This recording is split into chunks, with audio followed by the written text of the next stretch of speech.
নাবালকের ঝুলন্ত দেহ উদ্ধার, রহস্যে ঘেরা মৃত্যু। ঘরের ভেতর থেকে এক নাবালক কিশোরের ঝুলন্ত দেহ উদ্ধারের ঘটনায় ব্যাপক চাঞ্চল্য ছড়িয়েছে পুরাতন মালদার জোড়া কালিস্তান এলাকায়। বুধবার সকাল প্রায় 10টা নাগাদ ঘটনাটি প্রকাশ্যে আসতে চাঞ্চল্য ছড়ায় পুরাতন মালদা পৌরসভার 2 নম্বর ওয়ার্ডে। মৃত কিশোরের নাম সন্দীপ হালদার। পরিবার সূত্রে খবর, বাড়িতে মা সহ অন্যান্য সদস্যরা থাকলেও তার বাবা আগেই প্রয়াত হয়েছেন। এদিকে সকালে ঘরের ভেতরে তার ঝুলন্ত দেহ দেখতে পান পরিবারের সদস্যরা। সঙ্গে সঙ্গে খবর দেওয়া হয় পুলিশে। পরিবার ও স্থানীয়দের দাবি, সন্দীপ কিছুটা জেদি স্বভাবের হলেও এমন চরম সিদ্ধান্ত নেওয়ার মতো কোনো কারণ তারা খুঁজে পাচ্ছে না। হঠাৎ এই ঘটনায় পরিবারের সদস্যরা ভেঙে পড়েছেন। এলাকা জুড়েও নেমে এসেছে গভীর শোকের ছায়া। ঘটনার সঠিক কারণ জানতে তদন্ত শুরু করেছে পুলিশ। প্রাথমিকভাবে অস্বাভাবিক মৃত্যুর মামলায় রুজু করে দেহ ময়না তদন্তে পাঠানো হয়েছে। ঘটনাটা অ্যাকচুয়ালি যে ছেলেটা এখানে মৃত হয়ে মারা গেছে, কিভাবে মারা গেছে? ওই অ্যাকচুয়ালি থাকতো ওর বাড়ি বৈষ্ণবনগর। হ্যাঁ, বৈষ্ণবনগর তো সূত্রে, মায়ের সূত্রে, মা শ্বশুর বাড়িতে না থাকার কারণে এখানে চলে আসে। তার বাচ্চাকে 2-3 বছর আগে এখানে একদম সেটেল করে নেয়।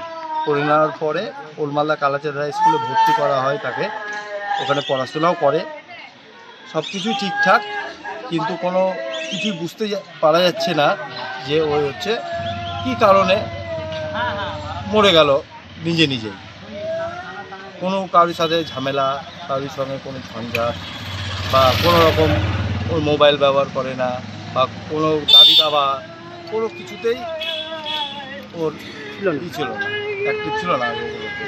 কিন্তু এসে ওর ঠাকুমা যখন ওর দাদুর জন্য খাবার দিতে যাই নবগঞ্জ হাটে চায়ের দোকানে, সেই টাইমে বাড়িতে ফিরে আসার সময় শোনে যে ওর হচ্ছে নাকি দরজা বন্ধই ছিল না ঘরের, তা সেই অবস্থায় ফ্যানে ঝুলে ফাঁসি দিল। ছেলেটা কি জেদি? ছেলেটা জেদি টাইপের ছিল। মাকে, ঠাকুমাকে যখন তখন মারতো, মারার হুমকি দিত, মেরেও দিত, অত্যাধিক জেদি। কোন ক্লাস?